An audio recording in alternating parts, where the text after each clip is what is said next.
Peggy 18.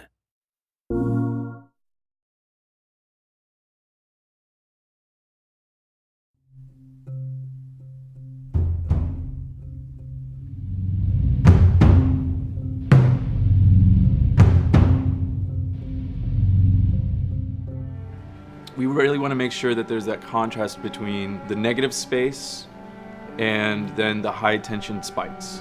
You need the exploration, you need the scavenging, you need something to say like, okay, I'm setting a certain tone and a patina here so that then we can contrast that with some stark changes. We need the intensity to strike a different chord. That only works if you have the negative space to play off of. We wanted you to be forced to make some choices in the world that showed how depleted the resources were.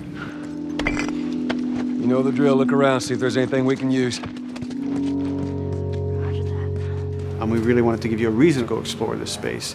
It's like, well, you need to look for supplies that will help you survive another day in this world. Throughout the world, the player finds all sorts of different pieces of items, such as rags, alcohol, bits of broken blades, bindings, and you can combine these together in different ways in order to create items that are useful for surviving in this world.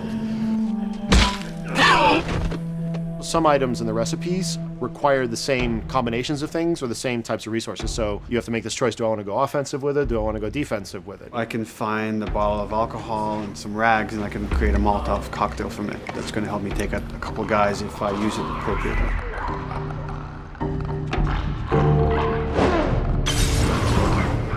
Or I could use those same ingredients and craft a medkit. And that lets me kind of choose, do I want to play it more defensively and kind of have items that help me heal myself, or much more aggressively, and I want to have items that help me kill and destroy in order to then progress and get out of this area.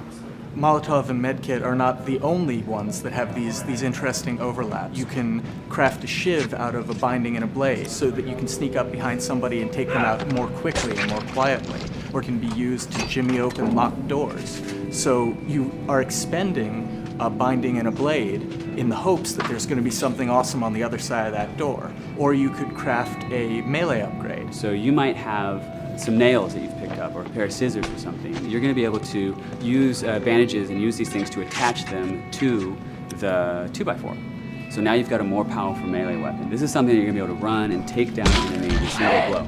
Alternatively, you can use those same type of nails to make a bomb. This is something you can place in the world, and they're going to be able to trigger it.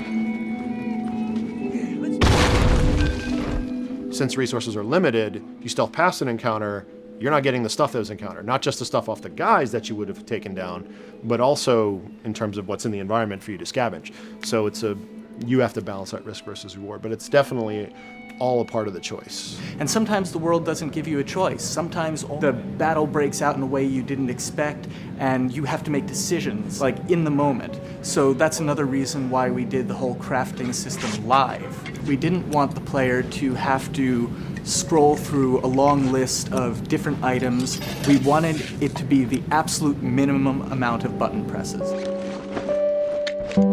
The thing that I hate about any game's UI is when it pulls you out of the game for too long. So that was a challenge to reduce it all to that half of a screen. And you want to see Joel, you want to see what's going on around him, and be aware of what's happening so you don't have an infected run up on you and start beating on you when you're crafting shivs and stuff. So we needed to make it streamlined and fast enough that you felt like you could take just that moment and be able to craft that thing that's going to mean your survival in the next 30 seconds or your failure to survive.